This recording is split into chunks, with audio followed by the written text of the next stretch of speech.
Chair of the Africa Healthcare Federation is Dr. Amit Thakker. He joins us from Nairobi. Dr. Thakker, thank you so much indeed for your time. What's the view from the Global South as you are in Nairobi regarding what's happening and all the arguments that are going on about vaccine distribution?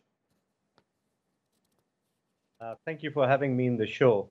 For sure, it's on top of everyone's mind right now, and the ministries of health are working out a clear vaccination plan and a program to try and reach as many people as they can in their countries. So I can tell you it's a major discussion happening every day in the ministries of health in the countries in Africa. What does it look like to you? Because I've seen a graphic which was published by the Economist's Intelligence Unit, and it shows some parts of the world not being vaccinated until the end of this year or well into the year 2022. When you look at the Global South as a whole, are you concerned that that timeline might actually come to pass? Because that might be dangerous. Look, I'm not sure whether that's going to be dangerous. Let me start with that. We already proved the global statistics quite wrong when it came to the numbers of cases in Africa. We are going to take a very careful approach about vaccines, and I think the South are also concerned about the money that's being spent on vaccines and how much of the taxpayers' money should we be rolling out on a virus that we know is difficult, but we need to have an effective balance. This is not a free vaccine. We are looking for donations, we are looking for support, but the taxpayers' funding will have to have an interplay.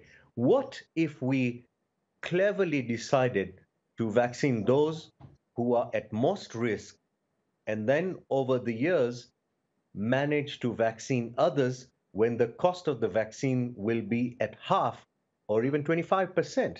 That could have been a superb resource allocation plan than the rush to buy vaccines where the demand is very high. So that's another thought. The European Union, the United Kingdom, not a member of the bloc anymore, the United States, between them collectively, they have ordered or pre-ordered billions of doses. We figured out a couple of weeks ago that in orders and pre-orders, the European Union is going to have enough doses to vaccinate each eligible person with 5 shots. And we know that people really will only need 2 shots. So that could be hoarding. What has the Global North not understood about the issue of the mutations happening, possibly in the Global South? Because let's say the Global North is inoculated and mutations happen in the Global South, which are, of course, going to threaten everybody, not in the North or the South, but everywhere. Right. You know, when such a thing is to happen, you've raised 2 points. You brought about the global equity matter that we've been discussing for the last 10 months since the breakout of the coronavirus. And you've also brought the second point of we're not safe until everyone is safe.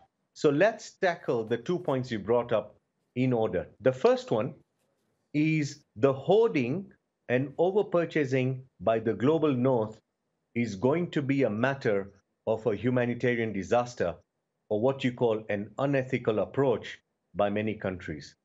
If there are countries like Canada or the US or the UK purchasing huge amounts and are denying others in the globe because of limited supply, I think they'll have to have a case answerable in what we call disharmony of global equity. We'll come to discuss that. The second point is if the variants and the mutations keep happening, which we know they will, to avoid the Global South and the Global North mixing or country to country or area within countries mixing, there will be limitation of travel. And I think we're going to witness an enhanced limited air traffic that we will see till 2023. Amit, where do you think generally, let's just look at the African continent, where do you think the bulk of its vaccinations will come from? I mean, you're talking about the cost, but there is some reliance, for example, in the Far East. Countries like the Philippines have already banked on getting Chinese vaccines, which will be cheaper than a lot of Western manufactured vaccines. India has already promised that it's going to give lots and lots of vaccines to the developing world? Mm. I personally think I'll rate India as #1 partner to Africa. And I know that we will have a mixed model of vaccines. We will probably not start picking and choosing, but we will not resist India and China partnership, which I feel we've already had when it comes to pharmaceuticals and APIs. We will continue dealing with those kind of partnerships that I see happening in the next a few years for sure. We will try and keep to the point of COVAX, the COVAX and the Gavi global institutions. I think that partnership is fantastic. The WHO partnership is fantastic. So those are our real allies that's going to give Africa the great coverage that we're looking for. Dr. Amit Thakker, we always appreciate your contribution, and definitely handled with the phone there. Very well done. Take care.